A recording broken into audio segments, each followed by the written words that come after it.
Bismillahirrahmanirrahim. Assalamualaikum warahmatullahi wabarakatuh. Apa kabar anak ibu semuanya? Mudah-mudahan dalam keadaan sehat. Sebelum kita melanjutkan proses pembelajaran kita, marilah kita berdoa terlebih dahulu dan memohon kepada Allah semoga kita dalam perlindungan dan selalu diberi kesehatan dan kekuatan sehingga kita dapat melaksanakan proses pembelajaran kita ini. Kemarin kita mempelajari tentang sifat koligatif larutan non-elektrolit. Sekarang kita masuk pada sifat koligatif larutan elektrolit. Apa sih sebenarnya perbedaan antara sifat koligatif larutan non-elektrolit dan elektrolit? Untuk non-elektrolit, larutan tidak menghantar listrik, sedangkan elektrolit, larutan dapat menghantar listrik. Untuk sifat koligatif larutan elektrolit, maka berlaku hukum Van Hoff atau yang disebut dengan faktor Van Hoff disingkat dengan I. Untuk mendapatkan nilai I dengan rumus I sama dengan 1 ditambah N kurang 1 dikali alfa.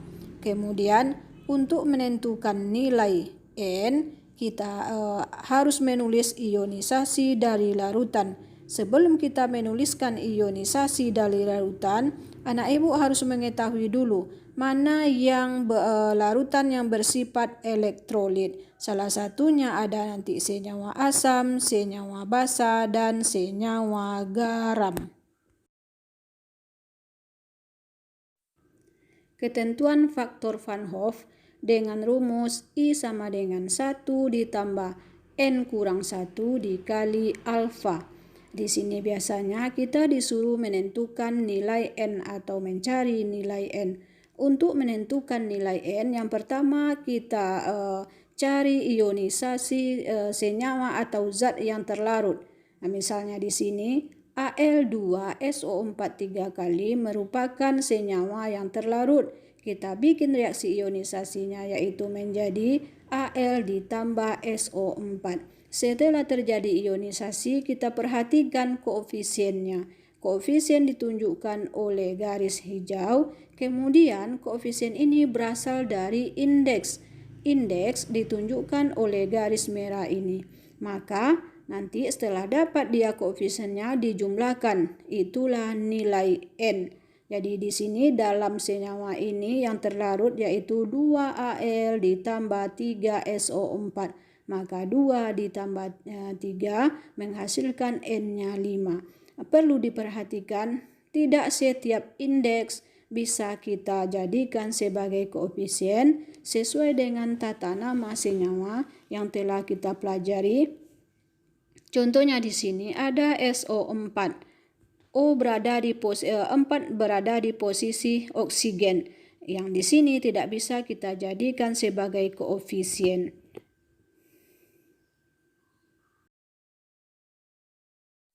Kita lanjutkan. Untuk kita perhatikan untuk turunan rumusnya, jika penurunan tekanan uap jenuh larutan elektrolit dengan memakai rumus delta P sama dengan P0 dikali P dikali I. Untuk nilai P itu sendiri adalah P sama dengan XT atau XP.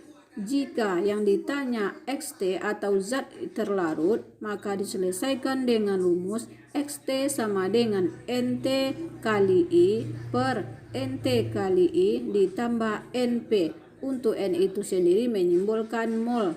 Jika yang ditanya XP, maka XP sama dengan NP per NT dikali I ditambah P. Itu tolong diperhatikan bagaimana cara penggunaan rumusnya sesuai yang ditanyakan.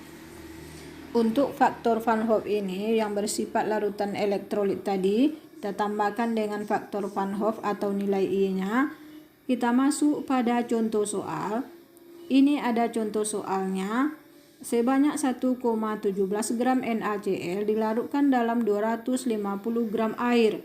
Maka tentukan tekanan uap jenuh larutan, titik D di larutan, titik beku, yang D-nya tekanan osmosis.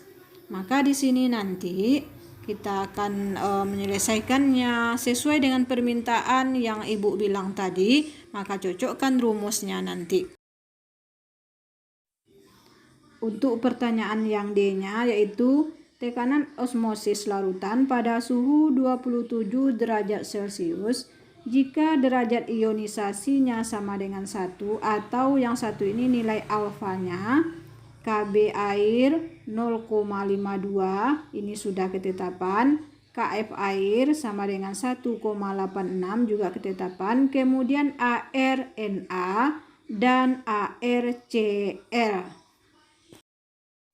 Oke, mari kita bahas sama-sama contoh soal tadi yang A-nya. Langkah yang pertama adalah kita menentukan senyawa apa yang bereaksi tersebut. Karena di sini bersifat kolegatif larutan elektrolit, maka kita harus tahu dulu senyawa yang dapat menghantar listrik. Bagaimana kita membuktikannya? Yang pertama bisa dengan cara menentukan ada jika diuraikan menghasilkan kation dan anion. Kemudian ada senyawa yang bersifat asam kemarin, ada yang basah. Ibu rasa itu anak ibu sudah paham dengan tata nama senyawa. Kemudian ada senyawa garam, itu sudah tergolong elektrolit. Banyak sekali nanti senyawa-senyawa yang bersifat elektrolit. Karena kita di sini menentukan nilai N, maka harus tahu dulu bentuk senyawanya seperti apa. Kebetulan di sini direaksikan diambil NaCl berupa garam dapur ini. Kita perhatikan setelah diuraikan Na koefisiennya 1 ditambah Cl koefisiennya 1, maka 1 tambah 1 itu menghasilkan N-nya nilainya 2. Maka langsung kita masukkan nanti di faktor Van Hoff itu. Kemudian tadi ditanya XP, yaitu XP tekanan uap jenuh larutan. Jadi kalau sudah bersifat larutan, artinya sudah tercampur air dengan NaCl tadi. Karena yang ditanya adalah tekanan uap jenuh larutan, berarti ini sudah tercampur antara air dengan NaCl tadi, maka dipakai rumus P sama dengan XP dikali P0. Untuk nilai XP itu sendiri, karena dia masih masanya dalam gram, kita rubah ke mol. Caranya tentu sudah tahu juga, kita mencari dari massa ke mol, yaitu gram per AR atau MR, maka dapatlah molnya. Setelah dapat molnya, langsung kita sesuaikan dengan rumusnya untuk mencari nilai XP terlebih dahulu, yaitu XP sama dengan mol pelarut per mol zat terlarut, yang terlarutnya ada tadi NaCl, dikali dengan faktor Van Hoff-nya, yaitu tadi 2, sudah ada nilainya itu di atas, ditambah NP. Kemudian untuk nilai I ini dimasukkan di dalam nilai zat terlarut, bukan pelarut. Ingat itu.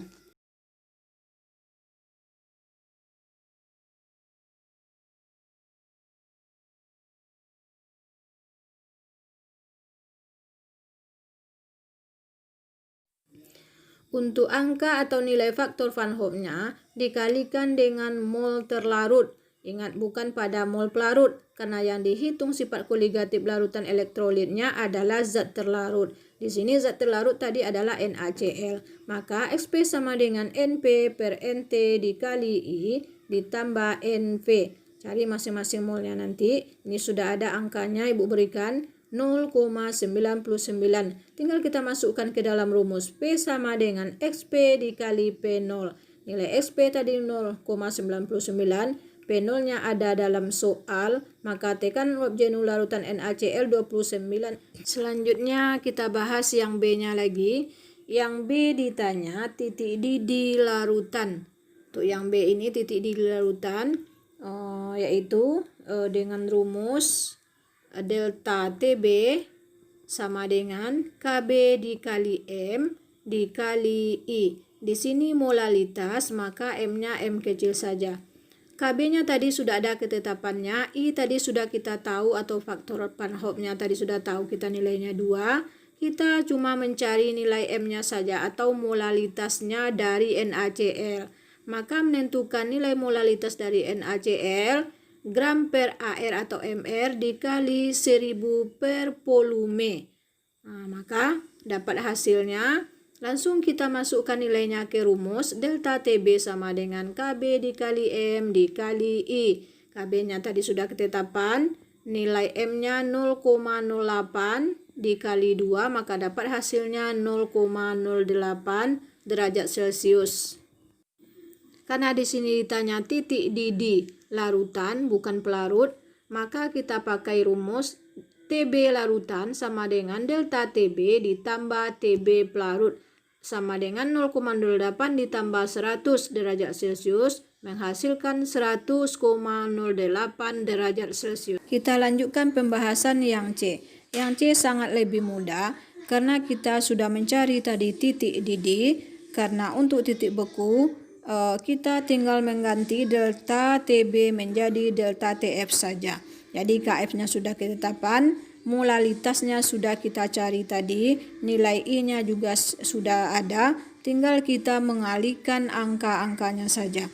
Kemudian untuk yang setelah dapat nanti nilai titik bekunya, maka kembali kita lagi ke soal, apa yang dia minta dalam soal. Kebetulan ini diminta dalam soal, yaitu TF larutan. Jadi kalau delta TF, rumusnya yaitu TF pelarut dikurang TF larutan. Jika yang diminta TF larutan, maka TF larutan sama dengan TF pelarut dikurang delta TF. Jadi untuk titik beku secara umum atau apabila direaksikan dengan air, titik bekunya adalah 0 derajat Celcius, maka 0 derajat Celcius dikurang 0,29 menghasilkan negatif 0,29 derajat Celcius.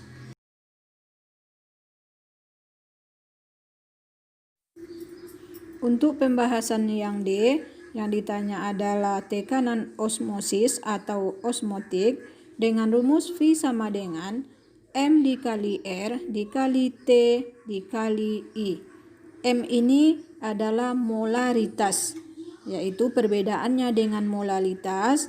Untuk molalitas dalam gram atau kilogram, sedangkan molaritas dalam mililiter atau liter. Itu saja perbedaannya. Kemudian kita menentukan molaritas. Caranya sama dengan menentukan molalitas. Maka sudah dapat nilainya tadi kita cari 0,08 molar. Nilai R ini ketetapan, yaitu ketetapan gas ideal dalam satuan ATM, yaitu atmosfer, nilainya 0,082. Kemudian T ini mengatakan suhu di dalam suhu mutlak, yaitu suhu mutlak Kelvin ditambah derajat Celcius atau derajat Celcius ditambah Kelvin, maka dapatlah suhu mutlaknya. I sudah kita tahu tadi, nilai dari faktor Van Hoff-nya.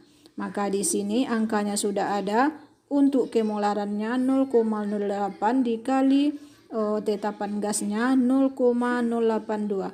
Ingat, untuk tetapan gas, kalau satuannya dalam ATM, liter, mol, maka dipakai 0,082.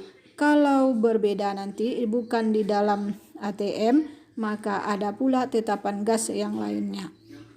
Untuk pembahasan selanjutnya ini. Kemudian lagi suhu tadi sudah ada 27 derajat Celcius.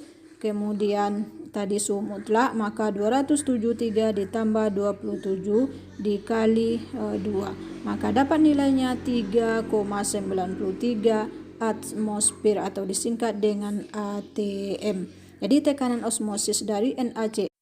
Nah, mari kita lanjutkan. Sifat koligatif larutan juga dapat digambarkan melalui diagram PT. Mari kita baca diagramnya. Ada grafik 1 ditunjukkan oleh tanda panah berwarna hijau menunjukkan sifat koligatif dari zat pelarut atau air. Kemudian ada grafik 2 ditunjukkan oleh tanda panah berwarna pink menunjukkan sifat koligatif dari zat terlarut. Kemudian ada JC menandakan garis didih pelarut, JB garis beku pelarut. Titik J merupakan titik trifel, yaitu titik potong antara garis beku dan garis didih. Terdapat keseimbangan antara fase padat, cair, dan gas, ditunjukkan oleh tanda panah berwarna merah. Hg jarak antara titik beku larutan dan titik beku pelarut di mana dikatakan penurunan titik beku. CD jarak antara titik didih larutan dengan titik didih pelarut atau kenaikan titik didih. C dan C aksen menunjukkan penurunan tekanan uap larutan. Setelah kita membahas sifat koligatif larutan elektrolit, anak ibu beri tugas, ada beberapa soal. Kemudian juga ada soalnya di LKS halaman 14 nomor 11. Kemudian setelah ini untuk pertemuan berikutnya kita akan membahas tentang reaksi redoks. Semangat terus belajarnya, jangan pernah putus asa dan banyak membaca. Untuk pertemuan kali ini Ibu sudahi sampai di sini. Sampai berjumpa kembali. Assalamualaikum warahmatullahi wabarakatuh. Semoga sukses.